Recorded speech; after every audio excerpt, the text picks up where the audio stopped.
uno de los grandes desperfectos que ha ocasionado esta pandemia ha sido la economía, pero ya ahora en el tema del turismo, que esto justamente quiere hablarnos al respecto, José Luis. ¿Qué es lo que ha pasado, José Luis, de un año para acá en el turismo? Una gran pérdida, así de acuerdo a los datos que nos estás ofreciendo.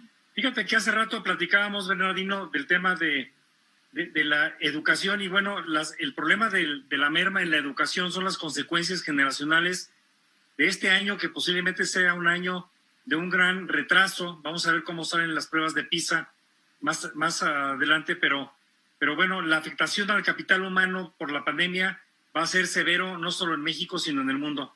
Ahora, gracias al monitoreo que hace el INEGI, pues cada mes en la encuesta de viajeros internacionales, hemos podido saber hace apenas unos cuantos días de un gran desplome. Yo creo que es el sector de la economía que más ha sufrido en el número de visitantes internacionales, comparando la cifra más reciente que tenemos, que es enero de este año contra enero del año pasado. Y esta cifra es importante porque en enero del año pasado todavía era un mes y medio antes del gran confinamiento que tuvimos en el inicio de la pandemia en México. Y el número de visitantes internacionales pasó de 8.42 millones de personas a 3.8 millones. Esto es una caída, Bernardino, de casi el 55% y que tuvo una gran afectación. No solo hay una gran afectación en este tipo de turistas, sino que el número de los turistas internacionales, hay varios tipos de cifras que se analizan, que son turistas de internación, turistas que llegan por vía aérea y turistas que llegan por vía terrestre y turistas fronterizos. En el caso de los turistas que llegan por vía aérea, la caída fue de 1.8 millones de visitantes aéreos en enero del año pasado a 680,220 de este año. Es una caída de casi el 63%. Los turistas por vía terrestre cayeron 38% y los turistas fronterizos, hay que recordar que la frontera con Estados Unidos está cerrada, también está cerrada la frontera entre Estados Unidos y Canadá, hay una caída del 37% en números cerrados. Esta disminución de la caída de turistas, pues evidentemente que nos representa también una caída en los ingresos precisamente por el turismo. En lo que se refiere a ingresos de divisas de visitantes internacionales, este indicador cayó o registró un monto de 934 millones de dólares, que es una disminución, es una caída anual o anualizada de 59%.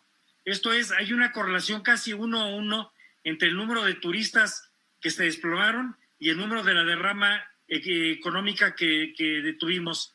Comparado, Bernardino, con el año pasado, donde ingresaron 2.200 millones de dólares, la disminución del monto de divisas en enero de este año llegó a 1.347 millones. Esto es precisamente esa caída que mencionaba yo de más del 59%. Oye, José Luis, déjame hacerte una pregunta. Yo veo aquí, por ejemplo, con los datos que nos ofreces, turistas fronterizos, ¿no? 1.740.000 a 1.101.000 del año pasado a este año.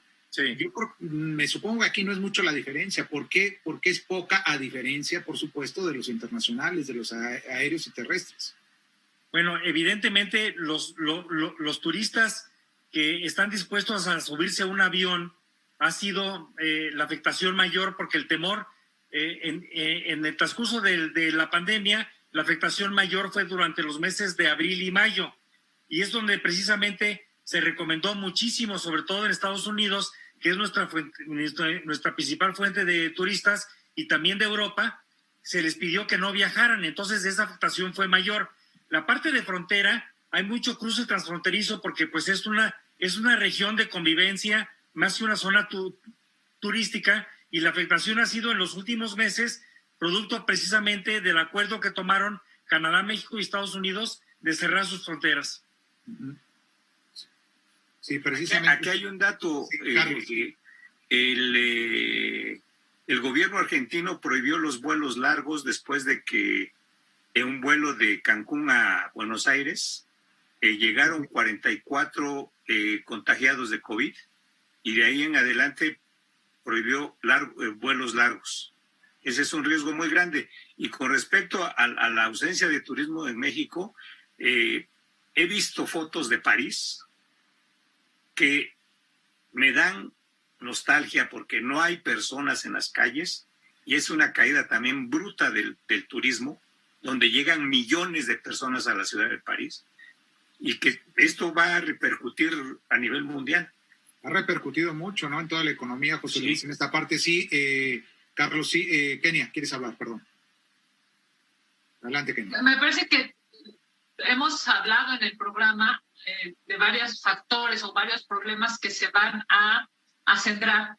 El turismo ha tenido, seguramente José Luis lo hemos platicado aquí, ha tenido millones de desempleos, dependiendo de cuál es tu fuente, pero incluso hay algunos que argumentan que México ha perdido 4 millones de personas, ¿no? Que algún ingreso tenían en su familia a propósito del turismo, que tiene que ver no solamente con el señor que trabaja en un hotel, sino con la persona que le provee a ese hotel de comida o quien le da de comer a los empleados de ese hotel, y así la cascada, digamos, de desempleo que se ha dado de personas que están en la formalidad o incluso en la informalidad ha sido brutal. Yo diría que justo este tema que José Luis hoy nos comenta, y que además es cierto lo que dice Carlos, a ver, no nada más tiene que ver con México, tiene que ver con Cancún, no tiene que ver con Puerto Vallarta, no tiene que ver con todo el planeta y todas las ciudades que de una u otra manera sus ingresos están basados en el turismo. Ahora, el problema es qué vamos a hacer con ese dato, ¿no, José Luis? O sea, ya sabemos que está pasando esto.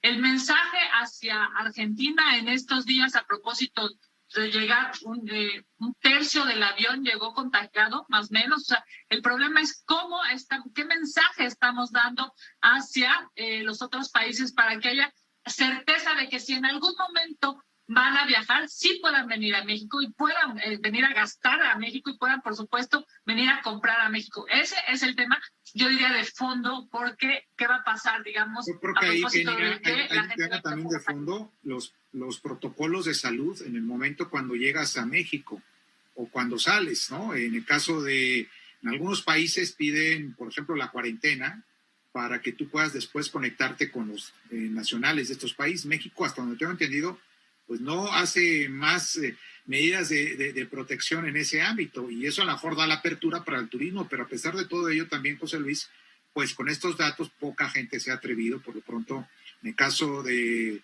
vía aérea, llegar a nuestro país.